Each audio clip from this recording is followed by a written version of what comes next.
This show is clean, pretty much. Mike's Daily Podcast. Episode 682. Hello, it's Mike Matthews broadcasting from the last place on earth, located somewhere in Podcaster Valley, California. Today, Benita, the Disgruntled Fiddle Player, the Brewmaster, plus it's the finale of my Into an Interview with Sivian Gur-Arieh of the Oakland band Everyone is Dirty. And hey, happy May the 4th be with you day. Mike's Daily Podcast. And there's some interesting news for you people that go nuts for this kind of stuff. Oh, yay. Mike's Daily Podcast. And then there was the last show that we did where something happened that was interesting. Shelley Schuhart broke the news that she was no longer kissing Ryan Gosling Jr. No, not Ryan Gosling Jr. That's a different guy. And she said goodbye to him. Yes, she said bye-bye. And then she complained about men. Mike's Daily Podcast. It was a good show. You know, I think we all need to complain about the opposite sex from time to time. It helps us all bond. Mike's We had a live. Daily We had a love. Podcast. But something happened on the way to heaven. It's my little Phil Collins moment for you. Yesterday, I watched I'm just going to tell you right now, I'm going to butcher this guy's name, because I never know how you say this guy's name, but Joseph Gordon-Levitt, or is it Jason Gordon-Levitt, or is it Joe DeSchmo Gordon-Levitt? I forget. Anyway, I think he's dating Zoe Deschanel, or Zooey Deschanel, or Deschanel. Anyway, he has this movie called Don John that he wrote and directed. So kudos to him for doing that. Now, a lot of critics didn't like this movie because it is pretty graphic. It's in your face, and it has to do with some adult themes. I will tell you now, I'm going to now talk about adult themes. Here we go. Masturbation. Yeah, he really talks about it a lot in this movie. But it brought out some interesting things, because I don't know if you've heard about this movie. Scarlett Johansson plays a character that is obsessed with romantic movies and the notion behind romantic movies. That's all fantasy. But she believes it can be true, and she's asking the Joseph Gordon-Levitt character to be that guy. And meanwhile, he's hiding his porn addiction away from her. And then all sorts of fun and humor ensues. And Tony Danza is fantastic in it. Yes, he comes out of nowhere, and you're like, oh God, I remember when he was on Taxi and he was playing a guy trying to be an actor. Man, I really got to be an actor, Alex. I really want to be an actor. And now he acts. Much late in his life, he is also still acting and doing a fine Italian sort of job that he does.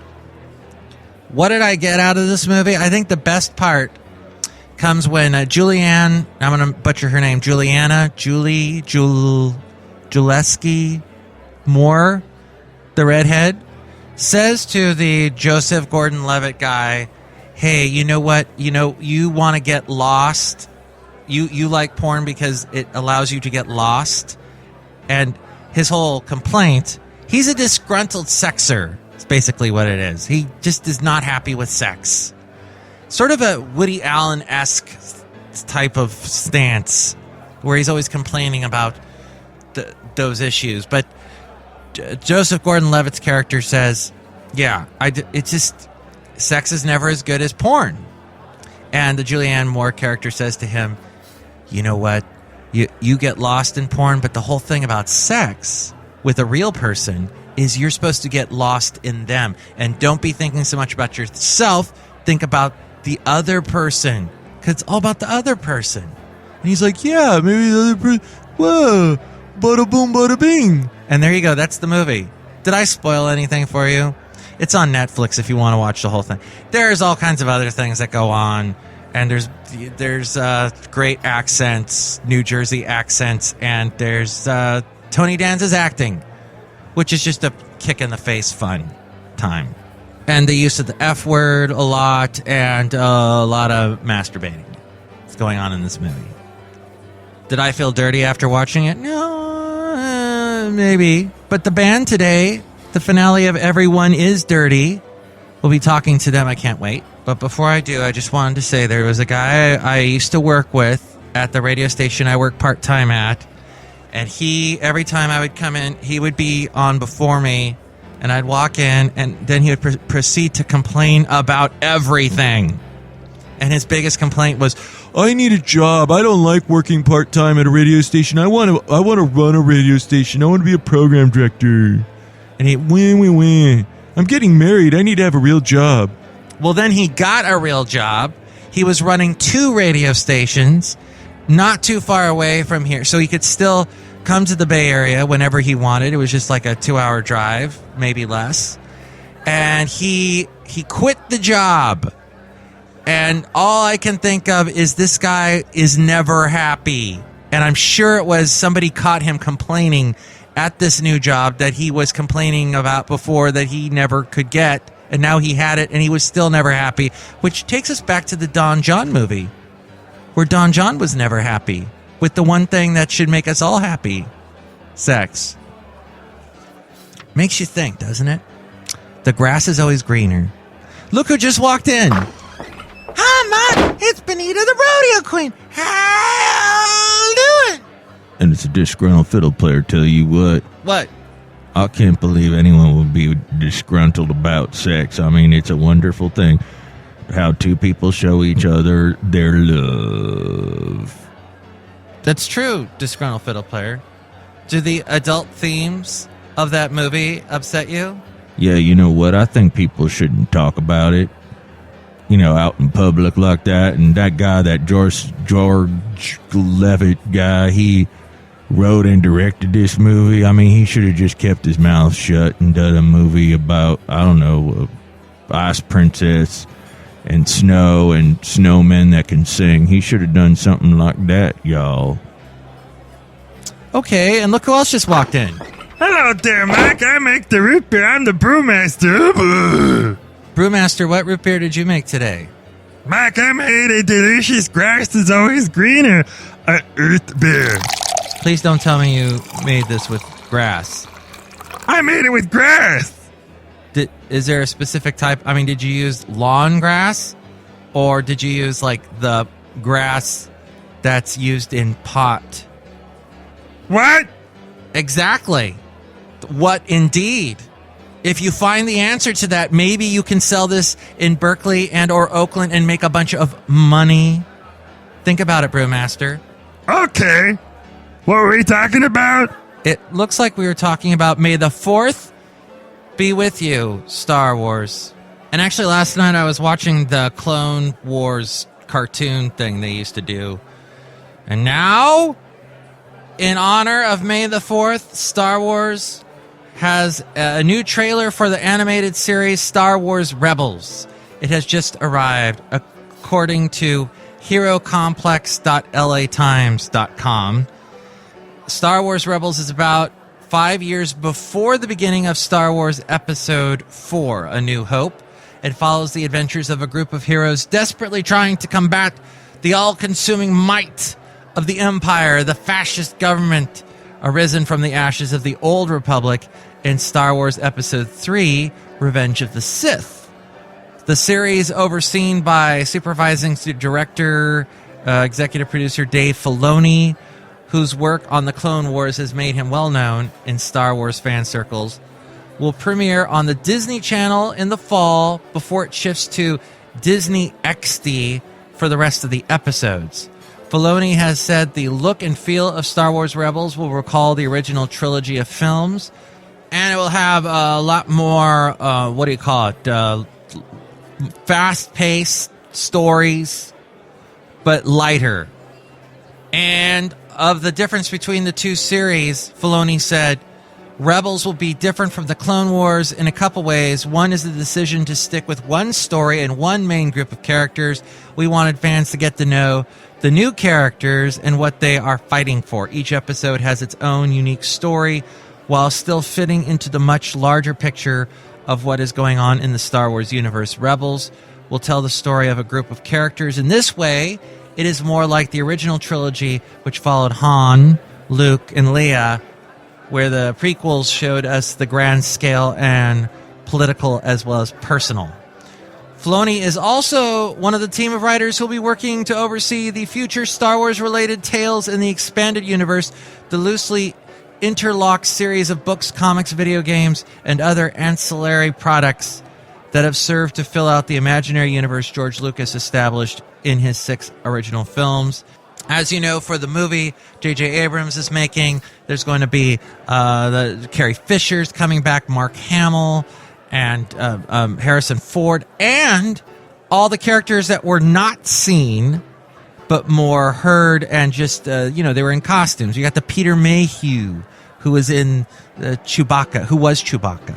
You have Anthony Daniels, who plays C-3PO, and Kenny Baker is still alive, will be playing R2-D2. It's so fascinating. Now, the only thing they said was that Peter's knee had to be operated on recently, but these guys are still going. It's amazing. The 70s, Star Wars came out, the original, which I saw at Groman's Chinese Theater with my grandma. I had no idea what it was. My grandma basically said, "Oh, I want to take you to see a movie. What's it called?" "It's called Star Wars." I'm like, "Okay." My grandma, not a sci-fi buff at all. She loved movies. Well, she loved Perry Como. She loved Fred Astaire. She loved the classic Hollywood films. She actually was in a movie as an extra in The Lemon Drop Kid with Bob Hope and my dad. In the scene where he's singing Silver Bells, he's walking with my dad. My grandma's walking with my dad in the background. That, according to my dad, that is the story he used to tell me. And they needed, for some reason, in the movie, there was supposed to be a lot of moms and their sons walking around, I guess due to the time period in the movie where I guess all the fathers were off to war. Anyway, as soon as Star Wars started in the Groman's Chinese Theater, we sat in the balcony and the John Williams theme begins, and just, the spaceship flying over your head, the big letters, it's insane. George Lucas knew the perfect drug for the child of that time. And all those children grew up and had kids and they got hooked, etc., etc. He was the biggest sci-fi pusher man. George Lucas, you got us all hooked. Anyway, happy May the 4th to you. May the 4th be with you. And I remember seeing Empire Strikes Back with my friend Derek and his family somewhere in Northridge or Chatsworth or something. Canoga Park, somewhere in that area in the San Fernando Valley. But I don't remember where I saw Return of the Jedi. I saw the Liam Neeson Star Wars one at the Arlington Theater in Santa Barbara when it came out. And then I never went to the theater to see the other movies. I saw those on TV and I was just like, whatever. My Star Wars fandom wore off. I got rehabbed. George Lucas no longer had me addicted. But are you still addicted? Are you enjoying May the 4th be with you, or do you care about Star Wars anymore? Email me, mikesdailypodcast@gmail.com. We read your comments on the section, emails from email. Also email me there if you'd like to be a guest on the show or if you'd like to sponsor the show, mikesdailypodcast@gmail.com. There's also the website, mikesdailypodcast.com. Go there to find us on iTunes. There's the link to where to find us on iTunes. Subscribe to us there. Rate the show there, comment on it. You can do all kinds of stuff like that with the link to iTunes. There's also a link to where to find us on Facebook. We got a Facebook page. Like the Facebook page, and when I post a new show, share it with your friends, and more people will find out about us that way. Another great way to support the show is the Amazon deal of the day. Click on that and buy something, and we get a little bit of help from that. And you get a great discount on something. Then there's also links to where to listen to us on SoundCloud, Spreaker, Stitcher. We're on YouTube. We're on Mixcloud. You can also find us on Twitter, Yelp, and we're on that thing called Tumblr. Yes, we tumble along like the tumbleweeds on Tumblr. There's also the blog and the daily podcast picture there at MIKEs-DAILY-PODCAST.com. Oh, yes, and also Mike's Daily Podcast Radio you can listen to at MIKES-DAILY-PODCAST.com. That's got past podcasts and great music mixed in. So cool. Into an interview. Thank you. Fun. Woo! Woo. Oh, we're talking. I'm gonna drink some more apple juice. Oh, me? I want some water here. Yeah, I got to stay hydrated on these hot East Bay days. Mm-hmm. I'm talking to Sivian Gur-Arieh of the band Everyone Is Dirty. EveryoneIsDirty.com. You can find out more about them. She plays violin and is lead singer with this band, along with Christopher Daddio, Tyler English, and Tony Sales. And what's the recording process like for you guys? For y'all? Well, everything is done for the most part at home. So they're really like, Chris is, he is pushing the limits of the bedroom tape. He's the one who, he's an engineer and he records us. He's also, he also plays guitar. But he records us, and so, Tony will come over and set up his drums, and Chris will mic the drums, and Tyler sets up his bass, and we'll record at home. That's how we do it. Dang! Are your neighbors cool with that? Yeah, they're super cool with it. And the magic just happens. Yeah, the magic happens. I have to say, I really have to say, Chris he's got, I don't know, he's got the touch. And are you recording on multiple tracks, did you say, or live? Or is it just sort of... it's a mix. It's a mix. It sounds so good. We record what we can. Yeah, we record what we can live. At home, there are a lot of, what do you call it, like obstacles in the way of recording at home versus recording in a studio. Mm-hmm. And so we have to work around those, and Chris finds creative solutions. But we record as much as we can live, and what we can't do live, we do overdubs. And in the beginning, when you two were collaborating, when you were on the East Coast, he was on the West Coast, and you were doing songs, what instruments were you playing back and forth? Was it guitar, or how were you, or just... Yeah, it was mostly guitar and vocals. He encouraged me to play violin. I actually wasn't playing violin when we started playing together. And I played violin, but I didn't think I wanted to play it in a band at the time. And he was like, "What, are you crazy? Yeah. Pick up, that's your instrument. That's your tool. Respect it." And use it. And so I started to use it more, and I realized that it really was my tool. I'm so glad we respect it. Oh, sorry, what? I'm so glad you respect the violin now. Yeah. Kiss it. Lick it. Now I like it when people lick it. Except if they do it too much, and then you've got to, scotch guard your violin. And, yeah. Yeah, so you were saying that, so he inspired you to get to play the violin again. Mm-hmm. And and it went from there. And the name? The name Everyone Is Dirty.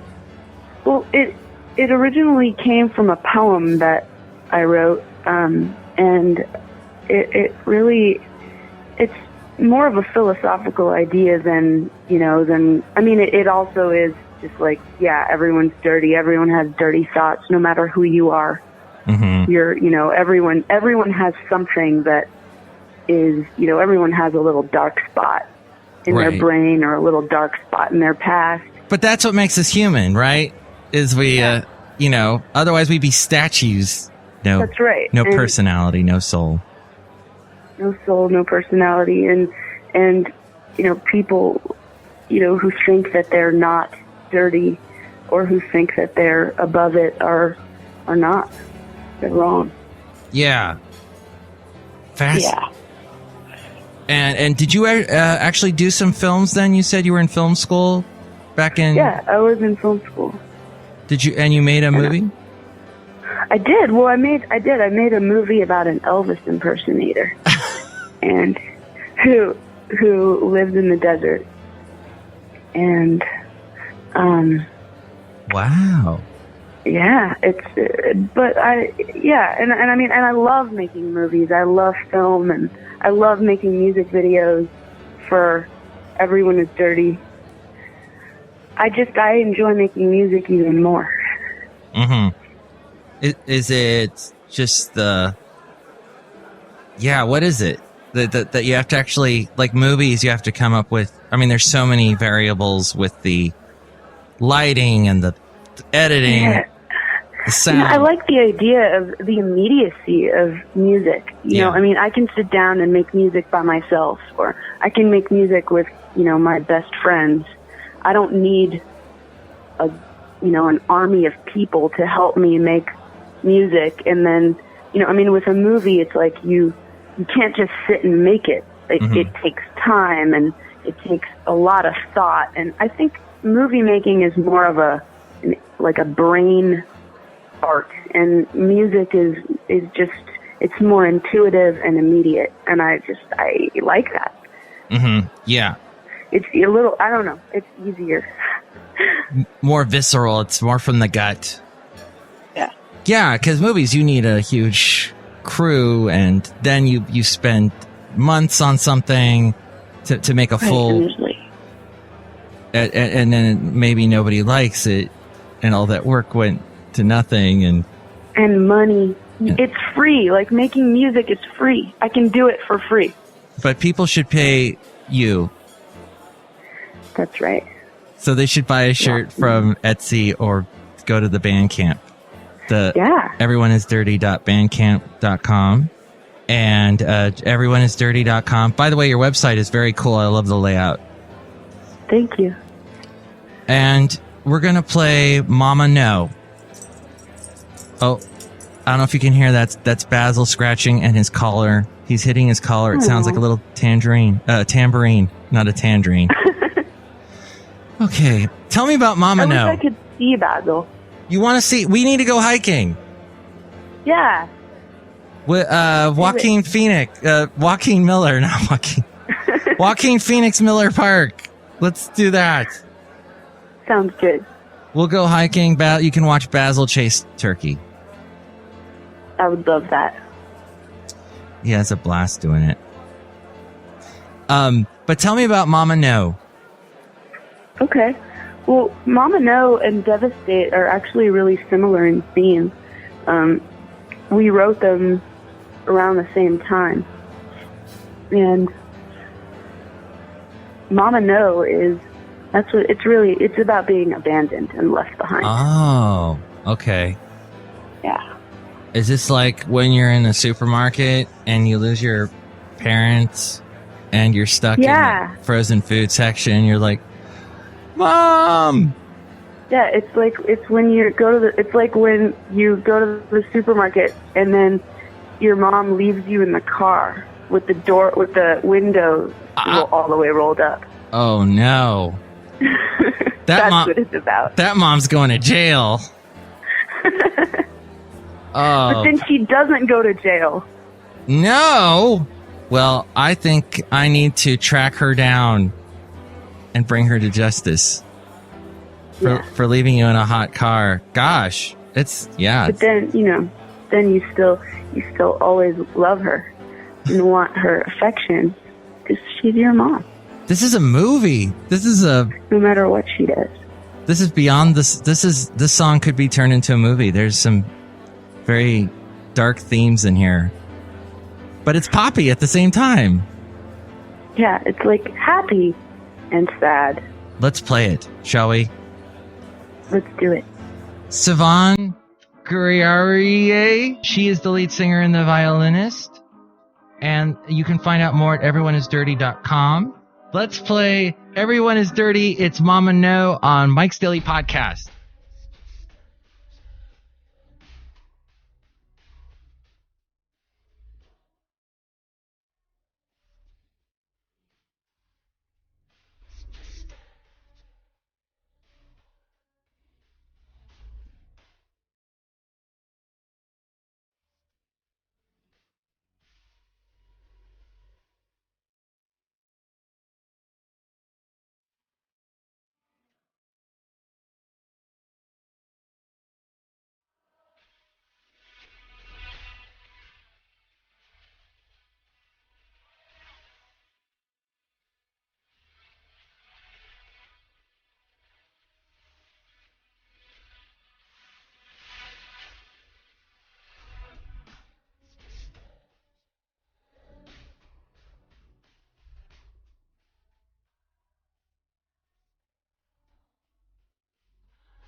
That's Everyone is Dirty and Mama No as we go outside of the last place on earth where we bring you Mike's Daily Podcast, somewhere in Podcastro Valley, California.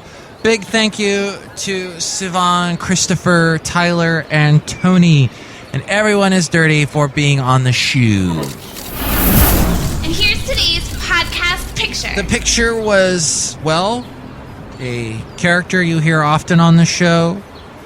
That would be Floyd the Floorman. He and I discussing wrinkles. Isn't that right, Floyd? That's right, Mike, because I'm Floyd the Floorman. And we discuss getting older and the magic that lay therein. That's right, Mike. May the 4th be with you. And also with you. God, it felt Catholic there for a second. So you can see that picture at MIKEs-DAILY-PODCAST.com. That's where you can find the podcast picture. Mike, I want to tell y'all that I'm going to go back inside the last place on earth so I can say, bye, may the 4th be with you. Y'all are nerds. She likes making an exit, doesn't she? Disgruntled Fiddle Player. Yeah, she also likes to make an egg omelet thingy. Oh, I'll have to come over for breakfast. You are hereby not invited. Awesome. Mike's Daily Podcast is written and produced and performed by Mike Matthews. His podcast is super easy to find. Download or listen to his show and read his blog at MIKES-DAILY-PODCAST.com. Email Mike now at MIKES-DAILY-PODCAST@gmail.com. See you tomorrow. Bye. Tomorrow, Madame Rootabega, Valentino, Bison Bentley, and the return of WOW SCHATZ